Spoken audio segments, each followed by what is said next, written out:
राधा स्वामी जी। बाणी बाणी राधा स्वामी दयाल सतनाम सतपुरुष की। आज की सत्संग वीडियो का विषय है जीते जी मरने की कला का क्या नाम है। जो लोग जीते जी मरने से डरते हैं और चाहते हैं कि हमें परमात्मा की प्राप्ति हो जाए, क्या वे वहम में हैं? क्या उनको सच में परमात्मा प्राप्त हो जाता है? क्या ये जो बुजुर्ग हैं जो सोचते हैं आखिरी वक्त में गुरु आएगा, उंगली पकड़ के सचखंड में ले जाएगा, इस बात में कितनी सच्चाई है? तो चलिए इसी विषय के संदर्भ में संत दरिया जी की वाणी के माध्यम से आज की सत्संग वीडियो आरंभ करते हैं। गुरु प्यारी सत्कारयोग सत्संगत जी, आप सभी के भीतर बैठे परमात्मा को मेरा प्रणाम, आप सभी के चरणों में मेरा प्रणाम स्वीकार करें। संत दरिया जी क्या कहते हैं? वाणी है, वक्ता श्रोता बहु मिले, करते खेंचा तान, दरिया ऐसा ना मिला, जो सन्मुख झेले बाण। संत दरिया जी की वाणी है। संत दरिया जी की वाणी के माध्यम से हमने 5-7 दिन पहले यह जाना कि संत दरिया जी जब परमात्मा की खोज में निकले तो उन्हें शास्त्र के जो ज्ञाता थे वो बहुत मिले, बखान करने वाले बड़े मिले, समझने समझाने वाले बड़े मिले, खींचातान करने वाले मिले। इस मठ में आ जाओ, उस मठ में आ जाओ, इस संप्रदाय में आ जाओ, उस संप्रदाय में आ जाओ, हमारे यहाँ बैठकर ध्यान करो, हमारा ये अच्छा, हमारा धर्म अच्छा, इनका बुरा। तो फरमाते हैं कि हम ये सब मिले, परंतु कोई व्यक्ति ऐसा ना मिला जो व्यक्ति जीते जी मरने की कला सिखाए। यानी कि जो व्यक्ति मेरे संग उस बाण को झेले, उस बिरहा को जिसको मैं झेल रहा हूं। संत दरिया जी ऐसे व्यक्ति की खोज कर रहे थे। खोज थी उनकी, ऐसी खोज थी कि जो परमात्मा के बाण को हृदय खोलकर झेल ले, ऐसे हिम्मतवर की, ऐसे दिलवाले की जो परमात्मा के बाण को हृदय खोलकर अंदर चला जाए बाण, फिर भी वो कहे कि हाँ ठीक है।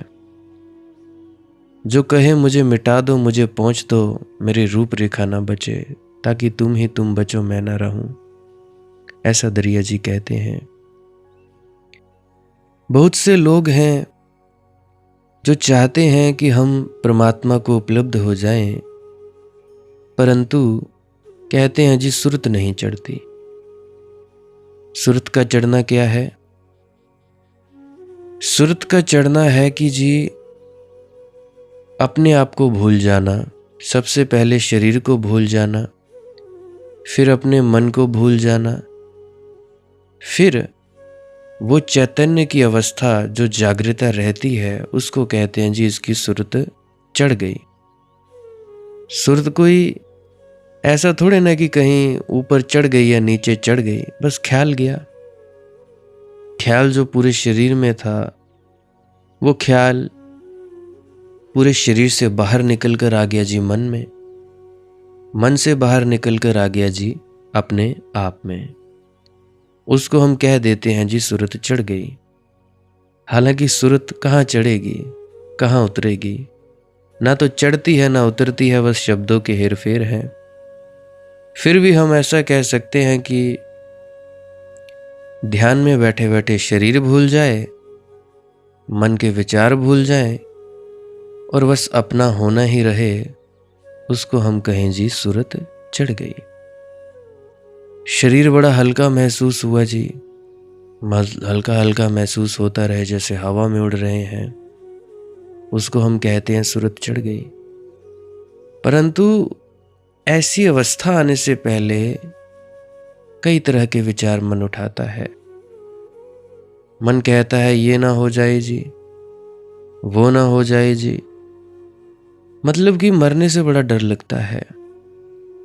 सब लोग चाहते हैं कि जी परमात्मा मिले, परंतु ये कोई नहीं चाहता कि भाई जीते जी मरे।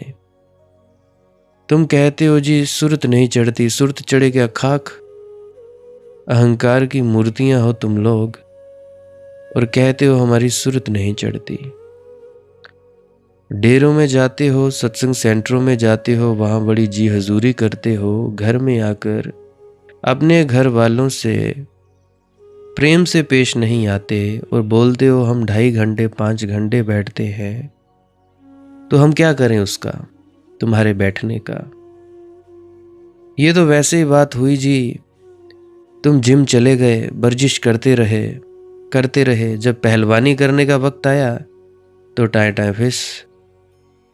अरे भाई, तुम लोग एक बात नहीं समझते कि ये जो तुम्हारा भजन सिमरन है, ये जो 2.5 घंटे का या आधे घंटे का, ये सिर्फ ट्रेनिंग है। ट्रेनिंग देखी फौजियों की, 6 महीने की ट्रेनिंग होती है। 6 महीने की ट्रेनिंग में उनको सिखाया जाता है और उसके बाद उनको ड्यूटी पे तैनात किया जाता है। अगर कहीं युद्ध चला जाए तो वहाँ पे भी उनको फौजियों को भेजा जाता है। तो फौजी अगर ट्रेनिंग ही ट्रेनिंग करता रहे, ड्यूटी पर ना जाए, तो क्या फायदा उस ट्रेनिंग का। मेरे प्रेमी सज्जनों, तुम जितना भी भजन सिमरन के लिए बैठते हो, जितना भी, ये सिर्फ ट्रेनिंग है। ट्रेनिंग अब तुम्हें निजी जिंदगी में इसको अप्लाई करना होता है।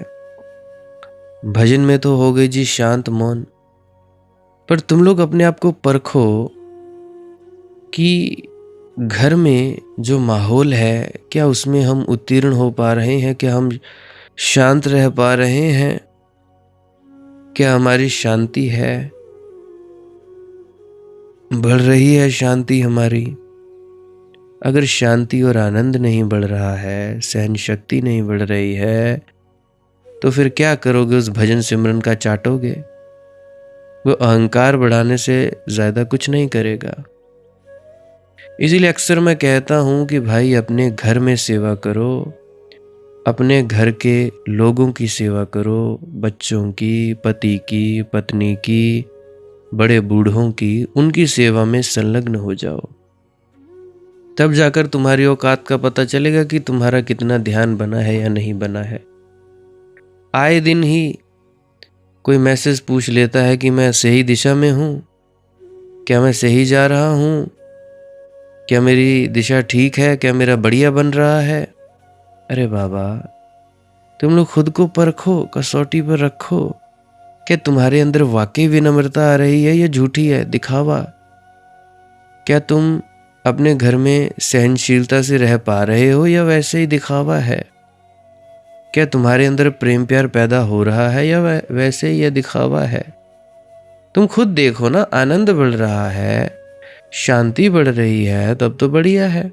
ओके, दैट्स नाइस, तुम आगे बढ़ रहे हो। अगर शांति नहीं बढ़ रही है, खुमारी नहीं बढ़ रही है, तो क्या करोगे, चाटोगे उसको। क्या फायदा उस भजन सिमरन का, कोई फायदा नहीं। जीते जी व्यक्ति वही मर सकता है जो पहले अपने घर का माहौल ठीक करे। घर का माहौल ठीक आप लोगों ने करना है। ये कोई गुरु नहीं आएगा तुम्हारे घर में कि माहौल ठीक करेगा। वो तुम्हारे अहंकार तुम लोगों को ही हटाने होंगे, तब जाकर तुम्हारे घर का माहौल ठीक होगा और उसके बाद तुम्हारी भजन सिमरन में तरक्की होगी। अब धार्मिक तो तुम लोग खुद को कहते हो कि हम जी धार्मिक हैं। धार्मिक तो वही हो सकता है ना जो मरने को तैयार है। इसीलिए तो मैं कहता हूं कि मेरे पास आए हो तो भाई मुझे सुनना आए हो यूट्यूब पर, और भी बहुत सारे चैनल्स हैं, तो सोच समझ कर आना। मैं मरने की कला सिखाता हूँ। मेरे पास पाठ मरने के पाठ हैं। मैं यहाँ तुम लोगों को सजाने के लिए नहीं हूँ कि तुम लोगों को थोड़ा सजा दूँ, थोड़ा सुंदर बना दूँ, तुम्हें थोड़े से आभूषण दे दूँ कि तुम थोड़े पंडित हो जाओ, ज्ञानी हो जाओ, दूसरों को समझाने लगो, अकड़ से भर जाओ, दुनिया को समझाने लगो कि दुनिया में त्यागी और महात्मा बनने लगो। ना भाई ना, मेरे पास आए हो तो मिटने की तैयारी चाहिए। YouTube चैनल पर आए हो, मिटने की तैयारी। जो सन्मुख झेले बाण। अब तुम में से बड़े मूर्खानंद हैं। एक तो जब मैं मूर्खानंद कहता हूं तुम लोगों को बड़ा बुरा लगता है कि आपके मुंह से ये बातें शोभा नहीं देती। अरे कीचड़ को कीचड़ ना कहूं तो और क्या कहूं? क्या कहूं कीचड़ को? कीचड़ को तो मैं कीचड़ ही कहूंगा ना। मूर्ख है कोई व्यक्ति तो मूर्ख ही कहूंगा ना। अब तुम में से कई मूर्खानंद हैं, मेरी बातों को सुनकर दूसरों को समझाने चले जाते हो। खुद समझे क्या? खुद तुम्हारी जिंदगियां तब्दील हो गई? चलो मेरा छोड़ो, गुरु महाराज की बात करते हैं। गुरु महाराज जो बताते हैं, क्या तुम लोगों ने अपनी जिंदगी में अमल किया? दूसरों को समझाने चले हो, अपने घर की खबर नहीं। वही महाराज चरण सिंह जी की वाणी, प्राय गधे बने हुए हैं। खुद के घर में आग लगी है, दूसरों के घरों की आग बुझाने के लिए चले हुए हो। ये क्या बात हुई? भैया मेरे पास आए हो तो मिटने की तैयारी चाहिए, मैं मिटा ही डालूंगा। 99% तो सत्संग के माध्यम से ही मिटा डालूंगा। 1-8% वो परमात्मा मिटा डालेगा। जब तुम भजन सिमरन में बैठोगे, ध्यान में बैठोगे, 1-8% ही बचोगे, बस मिट जाओगे। भाई जो सन्मुख झेला बाण। मैं तुम लोगों को कोई महात्मा बनाने के लिए सत्संग नहीं फरमाता हूं कि तुम लोगों को थोड़ा ज्ञानी ध्यानी बना दूं कि तुम दुनिया को समझाने लगो। ना भाई, पहले अपना कार्य संभालो, पहले अपने पेट की भूख मिटाओ।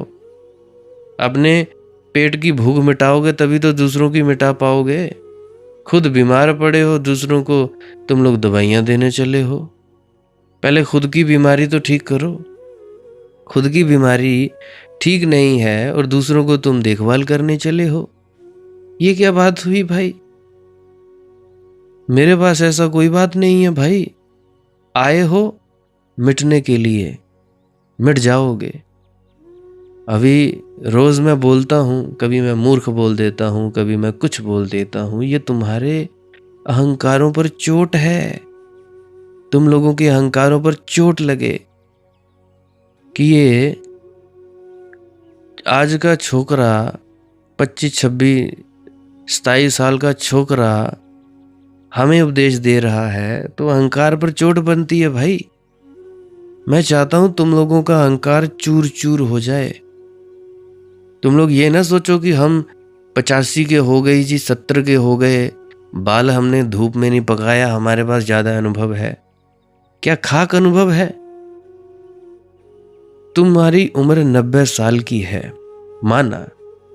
तुम उस व्यक्ति का क्या मुकाबला करोगे जिसके पास पिछले जन्मों का भी अनुभव है, पिछले उस जन्म का अनुभव है जब वो पत्थर था।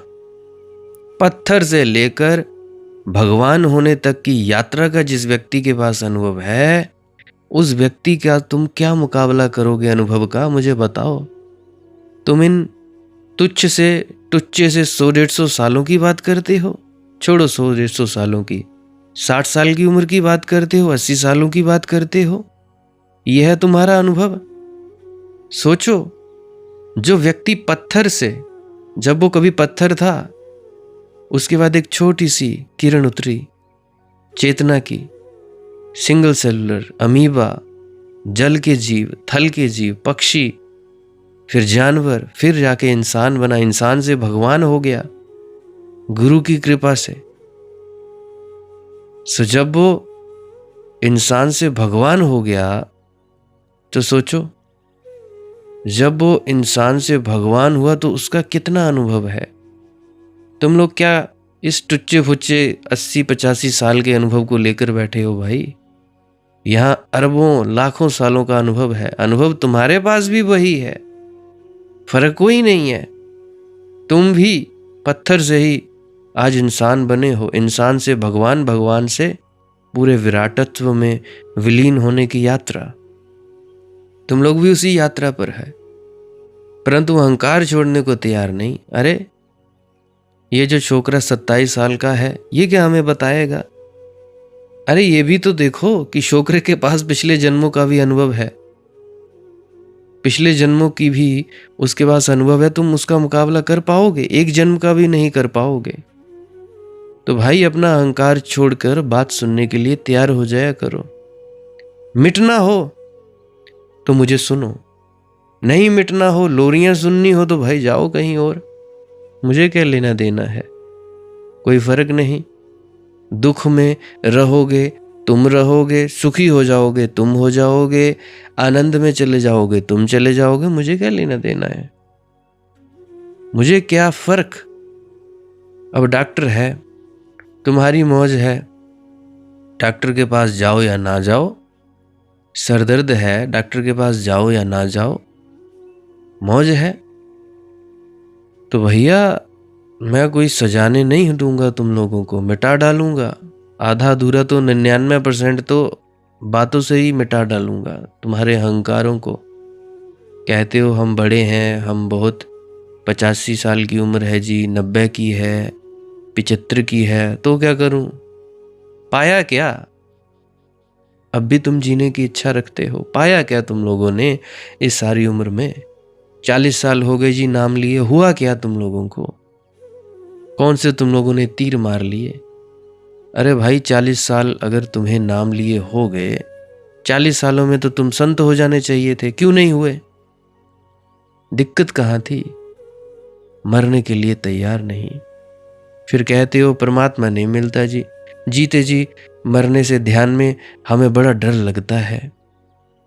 तो भाई मैं नहीं चाहता कि तुम पंडित और ज्ञानी होकर लौटो, मैं नहीं चाहता कि तुम लोग अकड़ से भर जाओ, इसलिए कहता हूं कि मूर्खानंद, कई कई तरह के मैं शब्द उपयोग करता हूं, चोट देता हूं, तरह तरह की चोट देता हूं, तरह तरह के मेरे पास तरीके हैं तुम्हारे घावों को कुरेदने के, अहंकार के।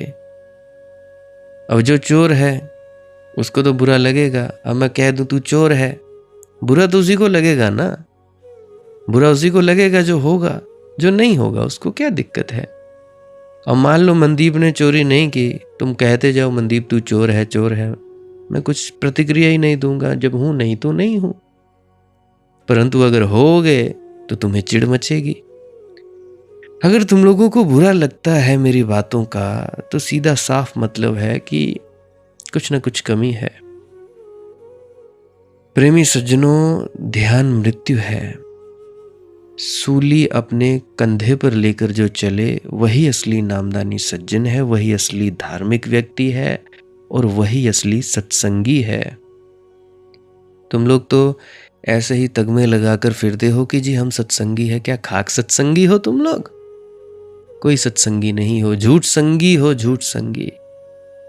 जो अहंकार के जगत में मरने को प्रतिपल तैयार रहे, केवल वही सत्संगी है। जो सच से मिल गया, जो मौत का स्वागत करे, वही सत्संगी है, वही नामदानी सज्जन है। जिसे एक बात समझ में आ गई कि मेरे रहते तो दुख रहेगा, मैं ही दुख का मूल हूं, मैं हूं तो दुख है, मैं हूं तो नरक है। तो जो परमात्मा से एक ही प्रार्थना करे कि प्रभु मुझे मिटाओ, अब बहुत हो गया ये खेल, अब मुझे डुबाओ, क्योंकि ये कुछ मामला ऐसा है कि यहां जो डूबते हैं वही किनारे लगते हैं। जिन्होंने किनारे लगने की कोशिश की वे तो डूब जाते हैं, यहां जो डूबते हैं वे किनारे लग जाते हैं। तुम लोगों को तो खुश होना चाहिए कि नहीं, कोई व्यक्ति है हमारे अहंकारों को चोट करता है, हमें सीधा होना चाहिए, हमें ठीक होना चाहिए, पर तुम लोग तो वीडियो बंद करके चले जाते हो। वीडियो बंद की, अरे यार ये तो बड़ा कड़वा बोलता है।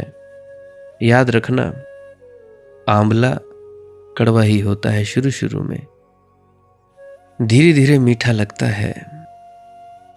आंवला खाया हुआ और सयानों का डांट पड़ी हुई कड़वी डांट बाद में मीठी लगती है।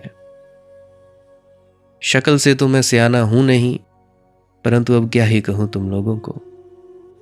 गुरु महाराज की ही मान लो। दरिया ऐसा ना मिला जो सन्मुख झेले बाण, दरिया सांचा सूरमा सहे शब्द की चोट, लागत ही भाजे भरम निकस जाए सब खोट। क्या कहा दरिया जी ने? जो व्यक्ति हृदय को खोलकर प्रभु के बाण को लेने को तैयार है, प्रभु तो शिकारी है, तुम्हें शिकार बनना होगा।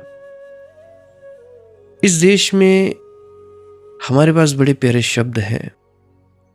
उन प्यारे शब्दों में परमात्मा के नामों में जो सबसे प्यारा है वह है हरि। हरि हरि का अर्थ होता है जो तुम्हारे हृदय को चुरा कर ले जाए। हरि का अर्थ होता है चोर, हर ले, झपट ले, लूट ले। अगर तुम अपने हृदय को बचाए बचाए फिर रहे हो तो हरि से मिलन ना होगा। यह तो सौभाग्य है तुम्हारा कि वह तुम्हारे हृदय की तरफ आकर्षित हो जाए और तुम्हें लूट ले। बुलाओ उसे और हृदय को ऐसी जगह रख दो कि जहां उसे अड़चन ना हो लूटने में, खोल कर रख दो। और ये जो कहते हैं मरते वक्त गुरु आएगा अंगुली पकड़कर सचखंड ले जाएगा, मूर्खो, ऐसा नहीं होता। कौन से मरते वक्त सचखंड में लेके जाएगा? जीते जी मरते वक्त। तुम लोगों ने तो गुरुओं की वाणियों का ही सत्यानाश कर दिया है, तहस नहस। बाबा जी महाराज कहते हैं, गुरिंदर सिंह जी महाराज, जिनने सत्संगी उनिया गल्ला पाई। क्या कहते हैं महाराज जी? कब लेता है गुरु सचखंड में? बताता हूं। जीते जी मरते वक्त।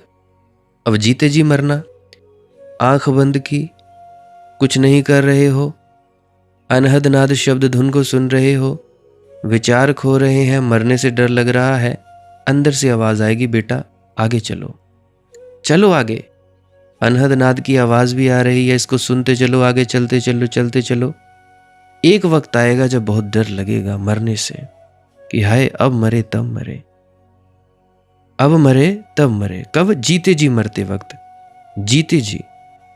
फिर क्या होगा? गुरु कहेगा कि बेटा चलो आगे। चलो आगे का मतलब कि तुम डरो मत, बैठे रहो, उठो मत, कोई बात नहीं, कुछ नहीं हुआ, मैं भी यहां से गुजरा हूं। फिर उस वक्त जो आवाज है, जो प्रेरणा है, वो काम आएगी।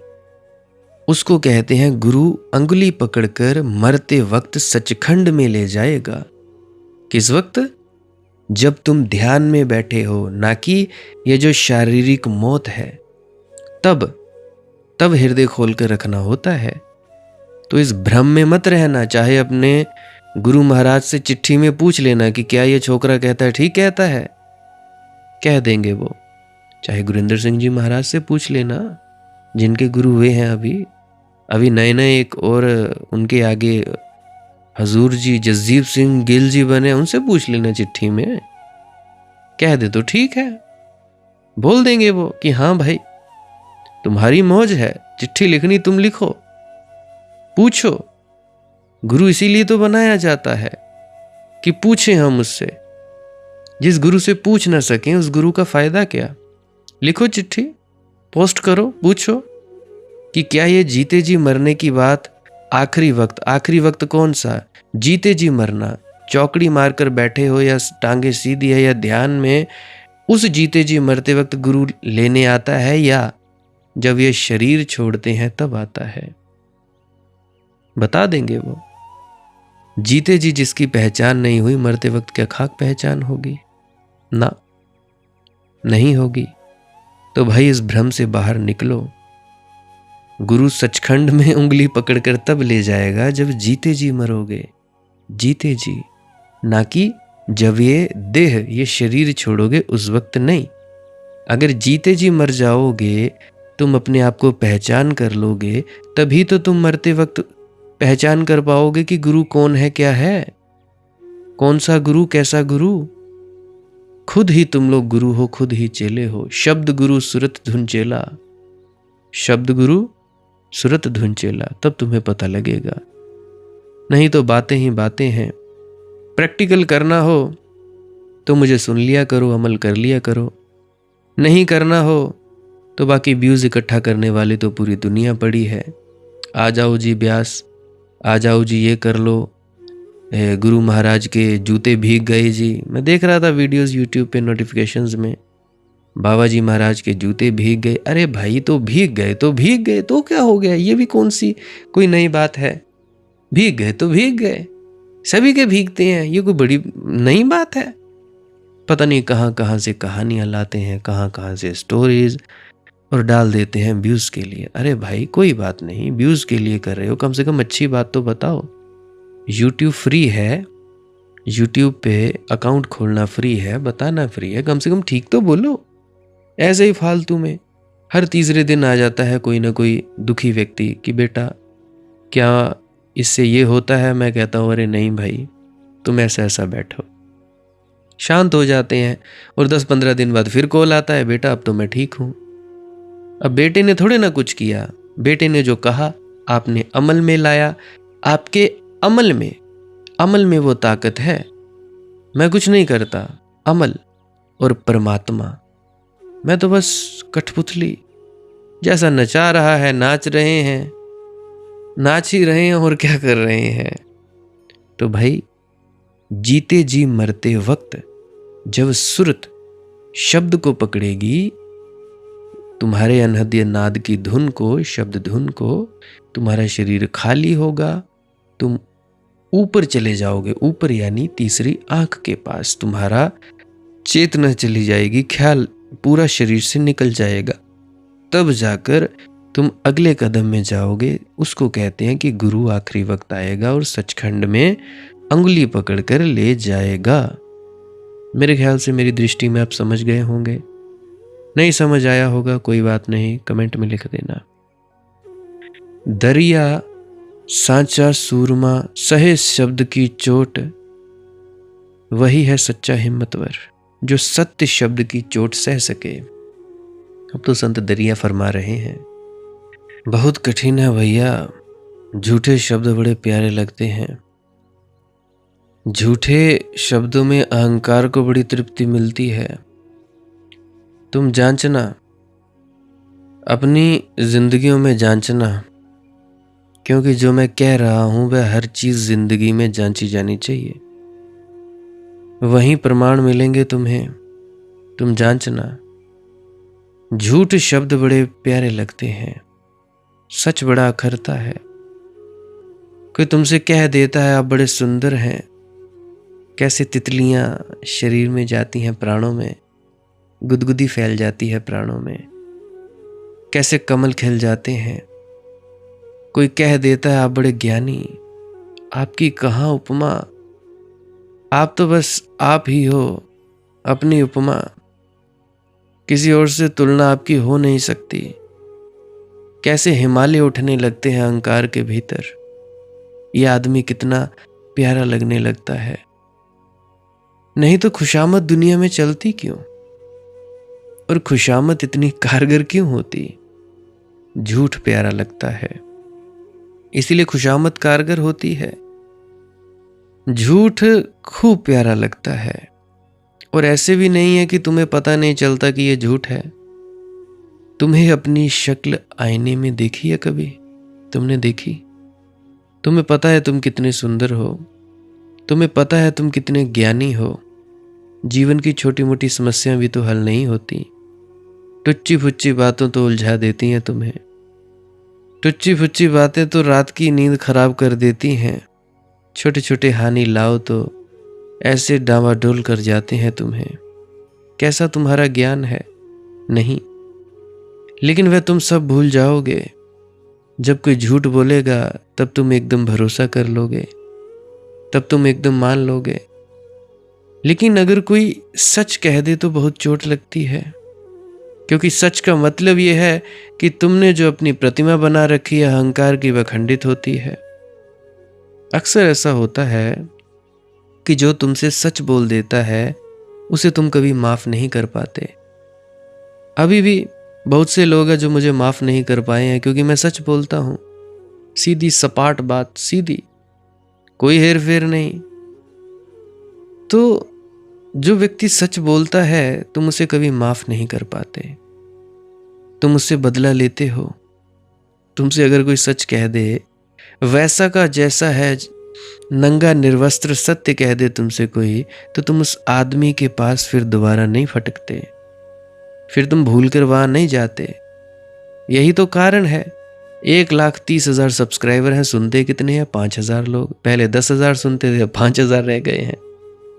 सच से आदमी बचता है, क्योंकि सच तुम्हारी असली तस्वीर को प्रकट करता है। हम सब ने एक प्रतिमा बना रखी है अपनी अपने मन में कि हम ऐसे हैं, या कम से कम ऐसे होने चाहिए, या कम से कम ऐसे होते। और जब भी कोई उस प्रतिमा को सहारा देता है, हमें प्यारा लगता है। जिनको तुम अपने मित्र कहते हो, अक्सर वे ही लोग हैं जिन्होंने तुम्हारे आसपास झूठ फैला रखा है। बाबा कबीर ने तो कहा है, निंदक नियरे राखिए, आंगन कुटी छपाए। वह जो तुम्हारी निंदा करता हो उसको तो बुला ही लाना, अपने घर में ही ठहरा लेना कि भैया तू यहाँ ही रह, तेरी बड़ी कृपा। अब कहाँ जाएगा, और जितना बन सके उतनी निंदा कर। सच तो यह है कि शायद निंदक से तुम्हें जो लाभ मिल जाए वह प्रशंसक से ना मिले। लेकिन कौन निंदक को पसंद करता है? मुझे कौन पसंद करता है? तुम लोग जाओगे, सुनोगे, मेरे जो मित्र हैं दूसरे जो किताबों से पढ़कर बोलते हैं उनको सुनोगे। मेरी कड़वी बात कौन सुनेगा? तुम अपनी असली तस्वीर तो देखना ही नहीं चाहते, तुम तो असली नकली तस्वीर देखना चाहते हो, जैसा तुम सपनों में सजाए बैठे हो। इसलिए कहते हैं, दरिया दरिया साचा सूरमा सह शब्द की चोट। गुरु के पास तो वे ही लोग आ सकते हैं, सदगुरु के पास तो बहुत थोड़े से लोग आ सकते हैं, बिरले सूरमा, जो शब्द की चोट सहने को राजी हो। क्योंकि सदगुरु तुमसे कुछ ऐसा नहीं कहेगा जिससे तुम्हारा अहंकार बढ़े। वह तुम्हारा दुश्मन नहीं है। वह तो जो भी कहेगा उससे तुम्हारा अहंकार टूटे, गिरे, खंडित हो, भस्मीभूत हो।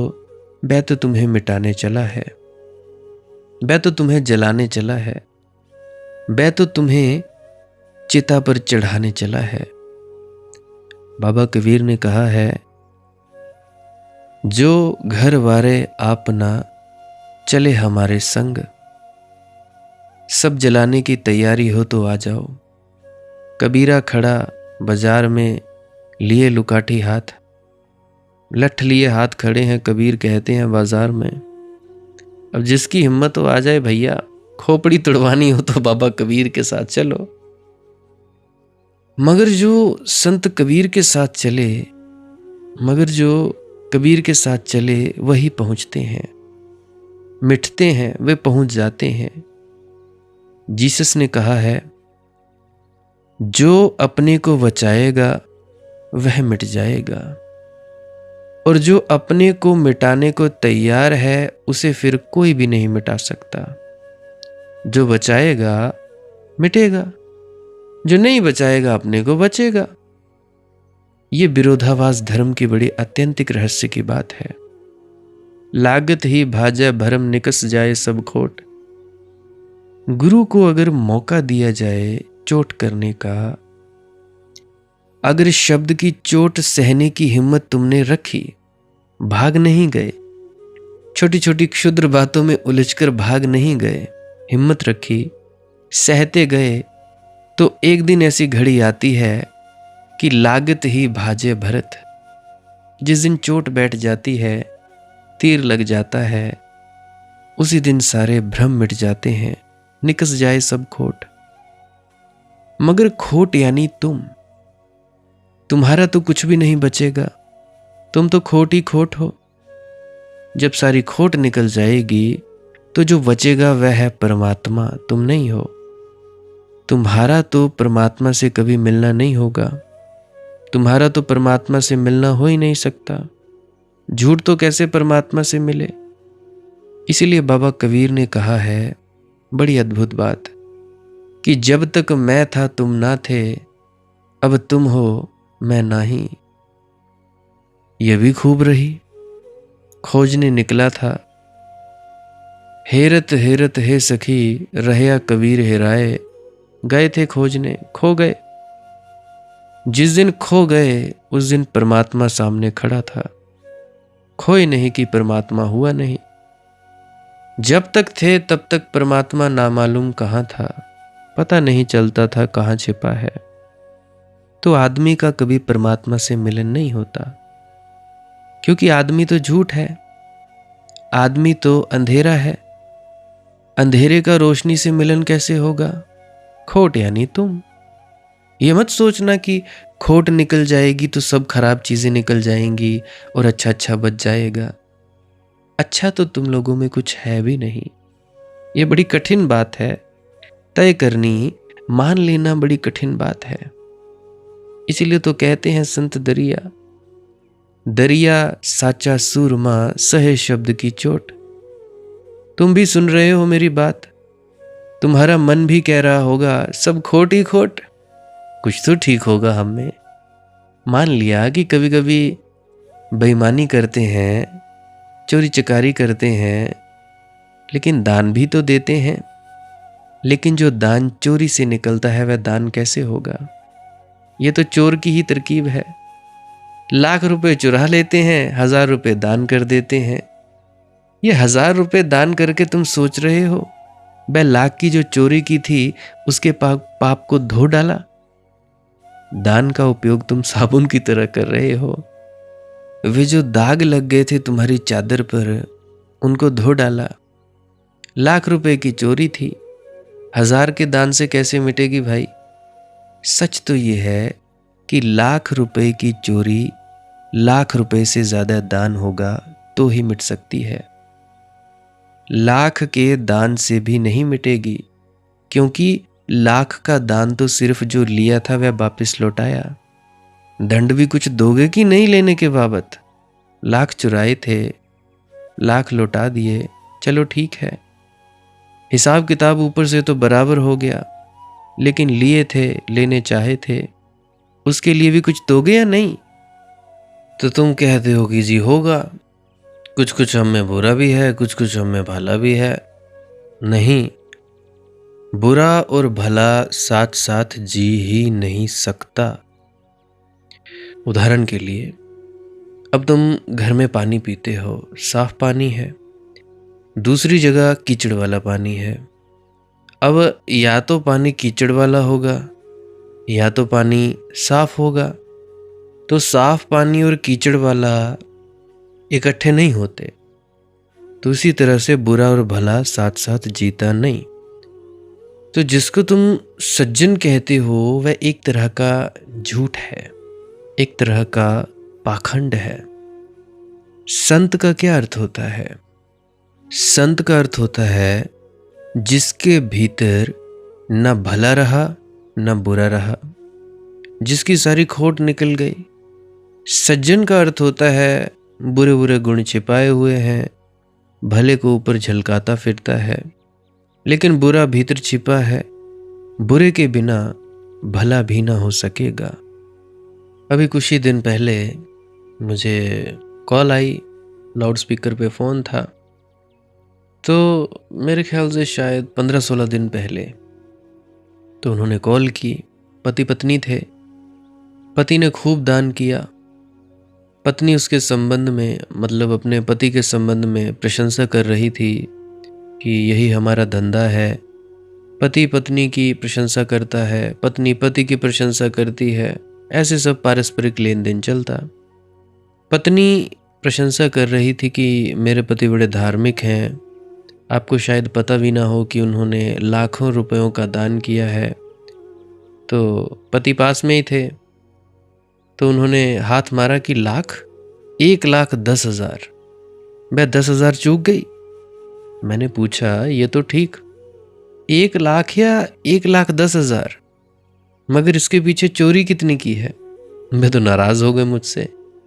तो वे फिर दोबारा उनका कोई मुझे कॉल नहीं आया। क्योंकि वे मुझसे आए थे पूछने, मुझसे ये सुनने आए थे कि मैं उनको एक प्रमाण पत्र दूं कि आप बड़े दानवीर हैं। तो उन्होंने इसी के लिए मुझे कॉल किया था कि मैं बताऊं कि हाँ हाँ, तुम तो बड़े दानवीर हो। तो इतना ही प्रयोजन था उनका कि मैं दो शब्द कह दूं तो उनके बढ़ोतरी हो जाए। तो इस तरह के लोग हैं भैया। सच की चोट सहने की हिम्मत नहीं होती लोगों के पास। दरिया साचा सूरमा सह शब्द की चोट, लागत ही भाजा भरम निकस जाए सब खोट। ये सब हमारे दान पुण्य रिश्वतें हैं। मैंने सुना है एक महिला ने एक मंत्री को फोन किया और बोली, कुछ सप्ताह पहले मैं आपके पास सोई थी। मैं आपको ब्लैकमेल नहीं कर रही हूं, लेकिन क्या आप मेरे घर एक फ्रिज भिजवा सकते हैं? मंत्री महोदय ने बहुतेरा सोचा, लेकिन उन्हें कुछ भी याद नहीं आया कि यह औरत कौन है। फिर भी गले में पड़ी बला उतारने के लिए उन्होंने उसे एक फ्रिज भिजवा दिया। वक्त के साथ महिला की मांगें बढ़ती चली गई। कभी वह कीमती हार की फरमाइश करती, कभी 2-4 हजार नगद रुपए की। आखिर जब एक दिन उसने कार की मांग की तो मंत्री जी ने तंग आकर पूछ ही लिया कि आखिर आप है कौन और मेरे साथ कहाँ और कब सोई थी? महिला ने उत्तर दिया कि जी 3-1 महीने पहले विज्ञान भवन में, जहाँ पे साइंस मेला था, सम्मेलन हुआ था, आप और मैं साथ साथ बैठे थे। तो एक निहायत बोर भाषण के दौरान आप भी बैठे बैठे सो गए थे, मैं भी बैठी बैठी सो गई थी। लेकिन अब मंत्री महोदय तो मंत्री महोदय डरे होंगे, भयभीत होंगे, तो पूछने की हिम्मत नहीं थी कि सोई कब थी, कहाँ सोई थी। अब जो कहती है ठीक ही कहती होगी। झंझट छुड़ाओ, 2-2 पैसे दो, लेने देने का मामला है। तो तुम्हारे दान पुण्य बस ऐसे ही हैं। इधर पाप किए चले जाते हो, उधर थोड़ा पुण्य किए चले जाते हो। तुम किसे धोखा दे रहे हो? भय के कारण है कि हो ना हो कहीं परमात्मा हो ही होना, कहीं हो ना हो कर्म का सिद्धांत सही हो ना हो नरक स्वर्ग हो। तो कुछ इंतजाम कर लो, कुछ व्यवस्था कर लो, तो उसकी भी फिक्र कर लो। थोड़ा उसको भी ले लेते हैं, कुछ करते जाते हैं। तो जिंदगी की पूरी किताब पर तो जो लिखना है सो लिखो, मगर थोड़ा हाशिए में लिखो कि भाई आगे पीछे हिसाब करते जाओ, ज़्यादा इधर उधर ना हो जाए। तो यह है तुम्हारा पुण्य, तुम्हारा त्याग और तुम्हारा धर्म और तुम्हारी प्रार्थना और तुम्हारी पूजा, तुम्हारी सेवा। ये तुम्हारी जिंदगी नहीं है, ये तुम्हारी जिंदगी से पैदा हुए अपराध भाव के लिए किसी तरह अपने को समझाने की सांत्वना है। इसलिए तुम लोगों से मैं कहना चाहता हूं, तुम तो खोट ही खोट हो। अगर गौर से देखोगे तो खोट ही खोट पाओगे। इसीलिए तो आदमी भीतर नहीं देखता, डरता है ध्यान के वक्त, भजन सिमरन के वक्त। इतनी खोट दिखाई पड़ेगी तो फिर जिएंगे कैसे, फिर चलूंगा कैसे एक कदम? जब इतनी खोट दिखाई पड़ेगी, बोलेंगे कैसे, उठेंगे कैसे, सांस कैसे लेंगे? जब इतनी खोट दिखाई पड़ेगी, इसलिए आदमी झांकता नहीं, डरता है और कहता है कि जी परमात्मा को पाना है, जीते जी मरता नहीं। आदमी अपने आप से बचता रहता है, अपने आमने सामने नहीं आता। तुम अपने ही आमने सामने आ जाओ तो राज खुल जाए, तो रहस्य खुल जाए। तुम एक बार अपने को ही आमने सामने देख लो तो कुछ और बचता नहीं जानने को। किसी शास्त्र में जाने की जरूरत नहीं है। अपना आमना सामना हो जाए तो तुम खोट ही पाओगे, और उस दर्शन में ही कि खोट ही खोट है, तुम्हारे जीवन में अतिक्रमण शुरू होता है। तो फिर खोट से बचने का सवाल ही नहीं है कि कुछ पुण्य कर लो, कुछ त्याग कर दो। खोट को आमूल जड़ से ही तोड़ देने का सवाल है। ये खोट कहाँ से उठती है, उस जड़ को ही काट देना है। नहीं तो पत्ते काटते रहते हैं हम, एक पत्ता दाना कर दिया, मगर एक पत्ता काटा कि 4 पत्ते निकल आते हैं। वृक्ष समझता है जी कलम कर रहे हो, और पत्ते घने हो जाते हैं। जड़ काटनी होती है। जड़ यानी अहंकार। दान पुण्य से कुछ भी ना होगा, त्याग तपश्चर्या से भी कुछ ना होगा। अगर अहंकार भीतर मौजूद है तो तपस्या से, तुम्हारे भजन सिमरन से भी अहंकार मजबूत होगा, और त्याग से भी मजबूत होगा, और पुण्य से भी अहंकार मजबूत होगा, होगा ही होगा। तपस्या सब पानी बन जाएंगे उसी अहंकार की जड़ को, और उसे मजबूत करेंगे। अहंकार को ही काट देना है भैया। सब ही कटक शूरा नहीं, कटक माही कोई शूर। दरिया पड़े पतंग ज्यों, जब बाजे रणतूर। फौज में सभी सैनिक बहादुर नहीं होते, सभी कटक शूरा नहीं, कटक माही कोई शूर। बड़ी बड़ी फौजों में कभी एक आध कोई सूरमा होता है। किसको कहते हो सूरमा, किसको कहते बहादुर? हजारों लाखों की भी भीड़ में कभी कोई एक आध आदमी धार्मिक होता है। करोड़ों में कभी कोई एक आध आदमी इतनी हिम्मत करता है मिटने की, विसर्जित होने की, शून्य हो जाने की। किसको कहते हैं दरिया सूरमा?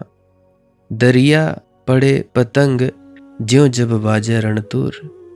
जैसे दिया जले और पतंग दौड़ कर आग में उतर जाए, कि जब रण भेरी बजे तो भय ना उठे और शूरवीर युद्ध में पहुंच जाए। ऐसा हुआ, महात्मा बुद्ध एक गांव में ठहरे थे। उस गांव का बड़ा प्रसिद्ध हाथी था राजा का। वह बूढ़ा हो गया था। सारी राजधानी उस हाथी को प्रेम करती थी। उसमें बड़े गुण थे, बड़ा बुद्धिमान था, और उसकी बड़ी जीवन की यशोगाथाएं थीं। बड़े युद्ध उसने लड़े थे और बड़े युद्ध उसने जीते थे, और राजा को उसने अनेक अनेक कठिनाइयों में युद्ध के मैदान पर बचाया था। तो राजा पर उसकी बड़ी बड़ी सेवाएं थीं, तो उसकी बड़ी प्रतिष्ठा सी नगर में। वह एक दिन गया था तालाब पर पानी पीने और कीचड़ में फंस गया। बूढ़ा हो गया था, निकल ना सका। तो जितनी चेष्टा करे निकलने की कीचड़ से, उतना फंसता जाए, दलदल था।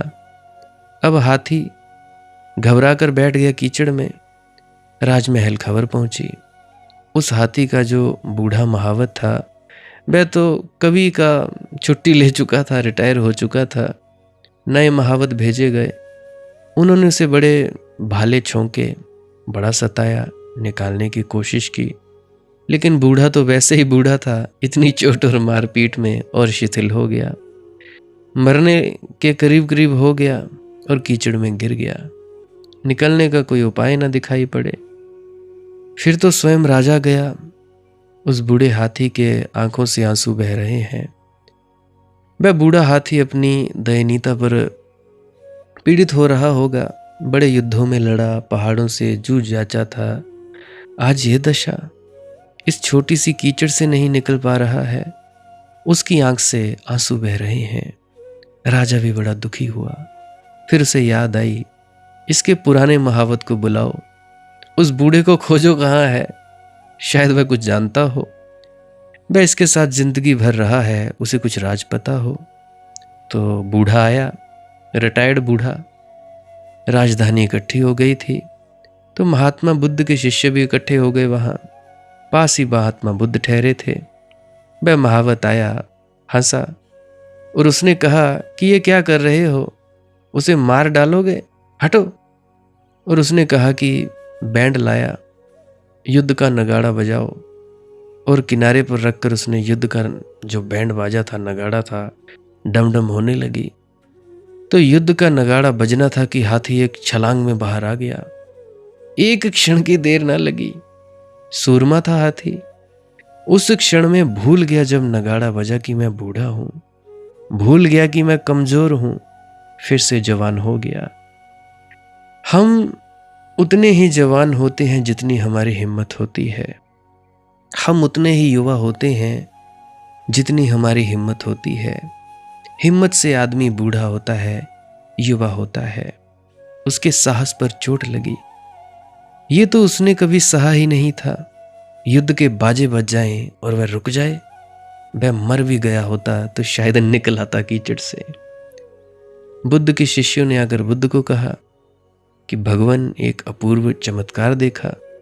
बुद्ध ने कहा, अपूर्व तो कुछ भी नहीं है, तुम में भी मेरी पुकार सुनकर वही निकल पाएंगे जो सूरमा है। यही तो मैं भी कर रहा हूं, ना समझो। तुम कीचड़ में फंसे हो और मैं बजा रहा हूं डुगडुगियां। तुम में से जो हिम्मतवर हैं, जिनमें थोड़ी सी भी क्षमता है साहस की, वे निकल आएंगे, वे चुनौती को स्वीकार कर लेंगे। सब ही कटक शूरा नहीं, कटक माही कोई सूर। दरिया पड़े पतंग ज्यों जब बाजे रणतूर।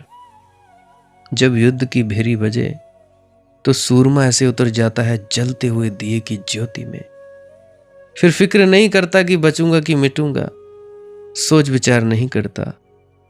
तो सत्संगी होना, नामदानी सज्जन होना ऐसी ही प्रक्रिया है।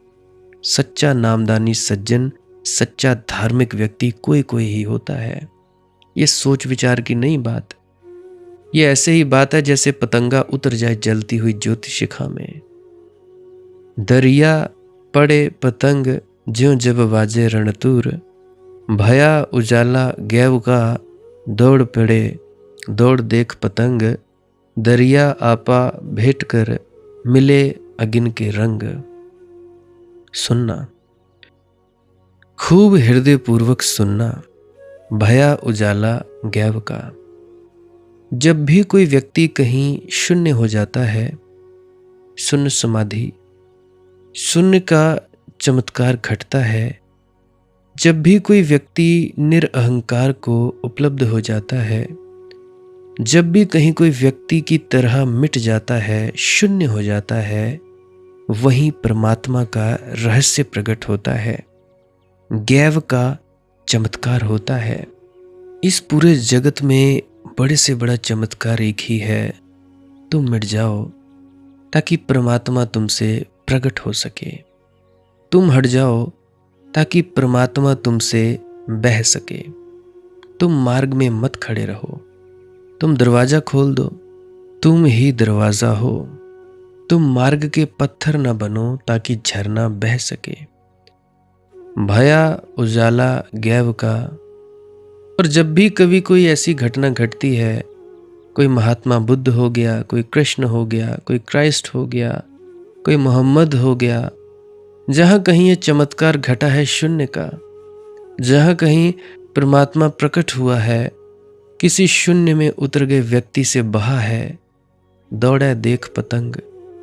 तो जिनके भीतर भी थोड़ी हिम्मत है, जिनके भीतर थोड़ा साहस है, जो मुर्दे नहीं हैं, जो वस्तुतः जीवित हैं, ऐसे व्यक्तियों के लिए तो मोहम्मद, कृष्ण की बुद्ध मौजूदगी ज्योति शिखा बन जाती है, दीप शिखा बन जाती है।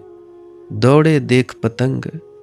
फिर तो सारी दुनिया के कोने कोने से जिनमें हिम्मत है वे दौड़ने लगते हैं उस शून्य की तरफ। भया उजाला गैव का, दौड़ा देख पतंग। इन्हीं पतंगों का नाम प्रेमी, साधक, भक्त, सन्यासी, सत्संगी, नामदानी सज्जन। दरिया आपा भेंट कर मिले अग्नि के रंगे। और अपने को मिटा देते हैं, अपने आप को, अपने अहंकार को, अपनी सत्ता को, मैं हूं इस भाव को डुबा देते हैं। उस शून्य के साथ एक हो जाते हैं। दरिया आपा भेंट कर मिले अगिन के रंग। और वह जो सदगुरु है, वह जो अगिन प्रकट हुए है, आग प्रकट हुई है, उसके साथ एक रंग हो जाते हैं। दरिया आपा भेंट कर मिले अगिन के रंग। और जब तक ये घटना न घटे तब तक तुम ना हो बराबर हो ना हो कोई बात नहीं, एक ही बात है, तुम्हारा होना ना होना एक जैसा है। जब तक जिंदगी उस अग्नि के रंग में एक ना हो जाए, जब तक जिंदगी लपट ना बने, तब तक बस सिर्फ बाहर से सजावट की गई है, मुस्कुराहट रीति गागर है, ऊपर ऊपर लीपा पोती मुस्कुराते हो, मेकअप किया हुआ है, लाली लगाई हुई है झूठी, हंसते हो झूठे। तुम गुजार देते जिंदगी की इस लंबी यात्रा को, भीतर खाली के खाली, भीतर रिक्त के रिक्त, भीतर ना कुछ, ऊपर से झंडे उठा लेते हो, बड़े डंडों में झंडा लगा लेते हो, झंडा ऊंचा रहे हमारा चिल्लाते फिरते हो, मगर अंदर अंदर सिर्फ अंधेरा है, भीतर सिर्फ उदासी विषाद होता है तुम्हारे अंदर। हमारी जिंदगी की नाव में एक आध छेद हो ऐसा भी नहीं है, छेद ही छेद है, पूरी नाव ही छेदी लाल बनी हुई है। हमारी ये जिंदगी की नाव छेदों से जुड़कर बनी है। हम देखते नहीं सुराख अपनी नाव के, कभी एक आध दिखता भी है तो जल्दी से हम उसे ढांक देते हैं, कोई और ना देख ले, जैसे कि सुराख देखने से कुछ बड़ा होगा कि छोटा होगा, जैसे कि सुराख ना देखा जाएगा तो सुराख भर जाएगा। जिंदगी में सुराख हो तो देखना, कमियां हो तो देखना, गौर से देखना और खोजना, क्योंकि सुराख अकेले नहीं होते, उनके भी समुदाय होते हैं। और जो आदमी गौर से देखेगा देखेगा ये पूरी नाव ही सुराखों से भरी है। इस नाव में कभी किसी ने कोई भवसागर की यात्रा नहीं की है, डूबा है सिर्फ। इसीलिए जो अपनी नाव को पूरा सुराखों से भरा देख लेता है वह नाव से कूद जाता है। इस कूदने का नाम ही जीते जी मर जाना है, सत्संगी हो जाना है। सत्संगी का मतलब क्या? सच के साथ संग हो जाना। वह तैरने पर भरोसा करता है, वह कहता है अपने से ही उतर जाएंगे हम, ये नाव तो डुबाने ही वाली है, नाव में रहें तो हम भी डूबेंगे। मुझे एहसास अपनी बेबसी का लेकर डूबेगा, कहीं सुराख एक देखा है अब अपने सफीने में। किसी ने जिंदगी में खौफ के वे बीज डाले हैं, वे जिनसे जहर के पौधे उगेंगे मेरे सीने में। और जिंदगी भर बचपन से लेकर अब तक और जन्मों जन्मों में बार बार सिर्फ श्रेय के बीज ही तुम्हारे भीतर डाले गए हैं। धर्मगुरु तुम्हें डराते हैं, सिर्फ डराते हैं, और डर से सिर्फ जहर पैदा होता है। वास्तविक सद्गुरु तुम्हें डराता नहीं, तुम्हें जगाता है और तुमसे कहता है तुम्हारे भीतर अदम्य साहस पड़ा है, तुम आग की एक लपट हो, जगो उठो, तुम्हारे भीतर परम चैतन्य विराजमान है, हिम्मत करो। तुम हिम्मत करोगे तो ही तुम्हारे भीतर जो बीज है वह फूटेगा, और तुम्हारे भीतर जो वृक्ष छिपा है वह प्रकट होगा ही होगा। भया उजाला गैव का, दौड़ा देख पतंग। और कहीं अगर तुम्हें गैव का उजाला दिखाई पड़े, कहीं अगर तुम्हें शून्य में पूर्ण दिखाई पड़े, कहीं तुम्हें मालूम पड़े कि कोई व्यक्ति मिट गया है और उसकी जगह परमात्मा बहना शुरू हुआ है, तो फिर रुकना मत, हिसाब किताब मत करना, तब तुम पतंगे हो जाना। तुम पतंगे जैसे दीवाने हो जाना, ताकि तुम इस मौके से चूक ना जाओ, ये द्वार तुम्हारे लिए दस्तक बन जाए। दरिया आपा भेंट कर मिले अग्नि के रंग। अपने अहंकार को छोड़कर आग के रंग में डूब जाना, एक हो जाना, तो खोट ही जलेगी। याद रखना, तुम जलोगे ये सच है, तुम जो कि झूठ हो, और तुम्हारे भीतर जो सत्य है वह तो जल नहीं सकता। जब आग में हम सोने को फेंकते हैं तो कचरा ही जलता है, सोना बच जाता है। सोना निखर कर बचता है, कुंदन होकर बचता है, शुद्ध होकर निकल आता है। तो तुम्हारे भीतर जो खोट है वह जल जाएगी। अहंकार जल जाएगा, लोभ जल जाएगा, डर जल जाएगा, क्रोध काम मत्सर जल जाएगा। तुम्हारे भीतर शुद्ध सोना बचेगा। उस शुद्ध सोने का नाम ही परमात्मा है। आत्मा बचेगी, अहंकार जल जाएगा। दरिया प्रेमी आत्मा राम नाम धन पाया, निर्धन था धनवंत हुआ भूला घर आया। दरिया प्रेमी आत्मा राम नाम धन पाया। ऐसे प्रेम से ही, ऐसे पागल प्रेम से जैसे पतंगे का होता है ज्योति शिखा से, ऐसे पागल प्रेम से ही राम नाम का धन मिलता है। ऐसे पागल प्रेमी पर ही धन की वर्षा होती है, छप्पर तोड़कर धन बरसता है। तो इसीलिए जीते जी मरो, जीते जी मरते वक्त ही गुरु आएगा और सचखंड में उंगली पकड़कर ले जाएगा। भ्रम में मत रहो कि जब ये शरीर छूटेगा तब आएगा, क्योंकि मेरा काम ही है तुम लोगों को जागृत करना। कोई भ्रम में ना रहे भाई, जागो, उठो, ध्यान में डूबो। ध्यान का मतलब कुछ नहीं करना, और क्या है। और कोई प्रश्न हो तो कमेंट सेक्शन में लिख सकते हो, व्हाट्सएप पर पूछ सकते हो, वॉइस मैसेज में। नंबर है 9882558872, 98 825 58 872। विनती है कॉल कोई ना करे। कॉल का वक्त 2 बजे से लेकर दोपहर के 7 बजे तक। ना उठाई जाए कॉल तो दोबारा मत करना, क्योंकि आजकल थोड़ा स्वस्थ ऐसे ही है। आज काफ़ी दिन के बाद नया जो है वीडियो डाल रहा हूँ, क्योंकि 5-7 दिन तो हुआ ही नहीं, पुराने ही वीडियोस डालता रहा। उसके लिए भी मैं क्षमा याचना चाहता हूँ आप लोगों से कि पुरानी वीडियोस आपको सुननी पड़ी। फिर भी अगर उन पर भी अमल कर लिया जाए तो क्या ही बात है। बातें तो वही 2-4 है, बाकी तो सब अमल करने पे है। तो भजन सिमरन करते रहिए, ध्यान में डूबते रहिए।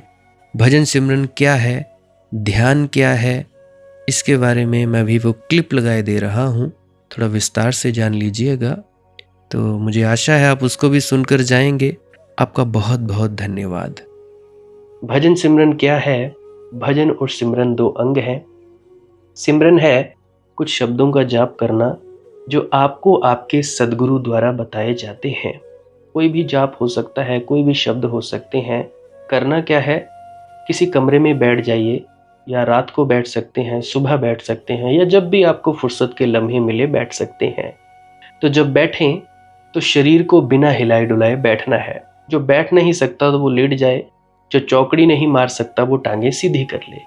कोशिश ये रहनी चाहिए कि ज़्यादा से ज़्यादा वक्त शरीर को बिना हिलाए डुलाए बैठा जाए। उसके बाद अपने शब्दों का जाप शुरू कर दें। आंख बंद रखें, आंखों पर ज़्यादा जोर नहीं लगाना है, कोई कष्ट नहीं देना है, नहीं तो सर में दर्द होगा और फिर आप लोगों को परेशानी हो सकती है। तो आपने क्या करना है, चुपचाप शांत होकर बैठे रहना है, शब्दों का जाप शुरू कर देना है। जितनी देर भी आप करना चाहो, आधा घंटा, पौना घंटा, 10 मिनट, 15 मिनट, या जितनी भी आपको आपके सद्गुरु द्वारा दिया गया निर्देश है, जितना निर्देश है उसका पालन कीजिए। और उसके बाद दूसरा स्टेप करना बड़ा ही ज़्यादा ज़रूरी है। वो क्या है, वो उसी अवस्था में बैठे रहें या आसन भी बदल सकते हैं। ये जो शब्दों का जाप होता है ये एकाग्रता के लिए होता है, ताकि मन की एकाग्रता आ जाए। और जब मन की एकाग्रता आ जाए फिर दूसरा कदम क्या है, धुन सुनने के लिए बैठना। चुपचाप बैठे रहें, आंख बंद है, शब्दों का जाप बंद कर देना है। और अगर कोई भी आपके गुरु महाराज है, उनको आप स्मरण कर रहे थे, याद कर रहे थे, आंखों के सामने शक्ल ला रहे थे, तो उसको लाना बंद कर दीजिए। शब्द धुन सुन रही है तो सुनते रहिए, आंख बंद करके अंधेरे में ही टिके रहें। टिके रहना है और ये इच्छा नहीं करनी है कि कुछ दिखे, कहीं पहुंचा जाए, परमात्मा को पाना है, ये करना है, वो करना है। याद रखें, ना कुछ समझना है, ना कुछ देखना है। ऐसे ही अज्ञानी होकर इसी अंधेरे में पड़े रहें। इसी अंधेरे में पड़े रहना है बस। उसके बाद जो होगा सो होगा। और अगर कोई अनुभव हो भी गया तो इससे ये नहीं कि अगली बार फिर से कामना करनी है कि ये वैसे ही हो। कामना ही सबसे बड़ी अड़चन है, इच्छा ही सबसे बड़ी अड़चन है, किसी चीज की तृष्णा करना ही सबसे बड़ी अड़चन है, मांग ही वासना है। अगर परमात्मा चाहिए तो कुछ नहीं मांगना है, चुपचाप बस बैठो, अपने आराम में बैठो, अपने विश्राम में बैठो। धीरे धीरे धीरे वो होगा जो होना चाहिए। अगर मैं ज़्यादा बोलूँगा तो आप लोग फिर से उसकी कल्पना कर लोगे कि जी ऐसा होता है, खंड ब्रह्मांड ऐसे होते हैं, चांद तारे दिखेंगे, फलाना ढिकाना। तो मैं ऐसा नहीं कहूँगा। मैं बस इतना कहूँगा, जो कुछ दिखता है, कुछ भी दिख जाए, वो मन है, वो माया है। जो नहीं दिखता वही आत्मा है, वही आत्मा में होना है। अब जैसा कि तुम लोग इसी अंधेरे में टिके रहोगे, टिके रहोगे, टिके रहोगे, तो कुछ दिनों के बाद या महीनों के बाद एक प्रकाश आएगा। वो प्रकाश पूरे शरीर में फैलता जाएगा और धीरे धीरे तुम इस प्रकाश के सहारे अपने आप में स्थित होगे। अब देखो, इस प्रकाश को देखने वाले भी तुम हो और इस शब्द धुन को सुनने वाले भी तुम हो। अब जो ये शब्द धुन को सुनता है और प्रकाश को देखता है, ये तुम हो। तो अपने आप में स्थित होना है, अपने आप को जानना ही सच्चा आत्मज्ञान है। खुद को जानना, खुद को जान लिया मालिक को फिर जान जाओगे। तो इतनी सी प्रक्रिया है। और आगे आप श्वास क्रिया भी कर सकते हो। ये मुझे बताई गई थी विजय शर्मा जी द्वारा। वो एक उच्च कोटि के संत हैं, तो उन्होंने मुझे बताई। मेरा फर्ज बनता है कि आप सभी को बताऊं। वैसे तो मैं रोज रोज बताता हूं, फिर भी आज फिर से बता रहा हूं। श्वास क्रिया क्या है?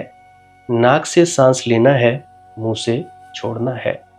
लंबा सांस लेना है नाक से और मुंह से छोड़ देना है। 15 मिनट करें, 20 मिनट करें, आधा पौना घंटा, जितनी देर भी आप कर सकते हो करें। करने के बाद करना कुछ नहीं है, चुपचाप आंख बंद करके बैठ जाना है। लेट सकते हो तो लेट सकते हैं, वो आपकी अपनी इच्छा है। नींद आ जाए तो सो जाना है, तो शरीर को कष्ट नहीं देना है। अगर सर घूमे घूमने देना है, अगर आपका शरीर कांपे तो कांपने देना है। उसकी आपने दिक्कत, परेशानी और चिंता नहीं लेनी है, ये सब होता ही है। और मरने से डर लगे तब भी नहीं डरना है, ये होता ही है। क्या कहा मैंने? 15 से 20 मिनट कर सकते हैं, उसके बाद चुपचाप बैठें और अपने भीतर अपने आप उतर जाओगे। ठीक है जी। प्रेग्नेंट लेडीज़ बिल्कुल ना करें, जिनको दिल की बीमारी है या गोलियां वगैरह खाते हैं वो भी बिल्कुल ना करें, और बाकी सब कर सकते हैं। जिनको नींद नहीं आती वो अवश्य करें, और जिनको थोड़ा डिप्रेशन रहता है वो भी अवश्य करें, और जिनके बच्चे थोड़े पढ़ाई में कमज़ोर हैं वो भी ज़रूर करें। बाकी आपकी मौज है, करना हो करिए, नहीं तो आपकी अपनी अपनी इच्छा है। और ध्यान दें, जब सिमरन करें तो उसके बाद सीधा भजन पे बैठें, और जब ये श्वास क्रिया करें तो इसके बाद सीधा भजन के लिए बैठें। अलग अलग प्रक्रियाएं हैं। एकाग्रता के लिए है श्वास क्रिया और एकाग्रता के लिए ही है भजन सिमरन। सिमरन भी एकाग्रता के लिए और श्वास क्रिया भी एकाग्रता के लिए। ठीक है, मिक्स नहीं करना है, अलग अलग करिए। अगर श्वास क्रिया करी तो उसके बाद सीधा धुन सुनने पर बैठें। अगर सिमरन के शब्दों का जाप किया उसके बाद फिर से धुन सुनने पर बैठें। बाकी आपकी अपनी मौज है, जो आपको रुचे वो कर सकते हो। अगर धुन सुनने लगे तो धुन सुनने पर ही डायरेक्ट बैठा जाए, परंतु श्वास क्रिया मत छोड़ना, क्योंकि श्वास क्रिया करने से शारीरिक, मानसिक और आध्यात्मिक लाभ मिलता है। तो बाकी आप कीजिए, आपकी मौज है। और कोई प्रश्न है तो कमेंट सेक्शन में पूछ सकते हैं, या इंस्टाग्राम, टेलीग्राम, फेसबुक पे सर्च करें मालिक की मौज सत्संग, तो वहाँ पे पूछ सकते हैं। प्रश्न पूछने से पहले एक विनती, आप लोग पुरानी सत्संग वीडियोस को अवश्य सुनिए। क्या पता आपके प्रश्नों के जवाब मिल जाएं और आप अपने भीतर ध्यान में उतर जाएं। बाकी आपकी अपनी मौज है। लाइक कर सकते हैं इस वीडियो को अगर आपको कुछ सीखने को मिला है, और कमेंट सेक्शन में राधा स्वामी ज़रूर लिखें। सब्सक्राइब कर सकते हैं इस चैनल को अगर रोज़ रोज़ नए नए सत्संग सुनना चाहते हैं। और बाकी आप सत्संग लगा के छोड़ दीजिए, और बस छोड़ दीजिए। सुनते सुनते आप ध्यान में प्रवेश करेंगे या तो आप जी सो जाएंगे, तो आपकी मौज है। बाकी आप लोग अगर शेयर करना चाहो अपने मित्रों तक तो कर सकते हैं, नहीं तो मालिक की मौज है, कोई चक्कर नहीं है। आप मुझे इतने अंत तक सुनते हो, इतने अंत तक सुनने के लिए आपका बहुत बहुत शुक्रिया, बहुत बहुत धन्यवाद। और मुबारक हो आप लोगों ने जो आनंद प्राप्त किया। अब मैं अपने गुरु महाराज को प्रणाम करता हूँ। आप सभी के भीतर बैठे परमात्मा को भी प्रणाम करता हूँ। मेरा प्रणाम स्वीकार करें। राधा स्वामी जी।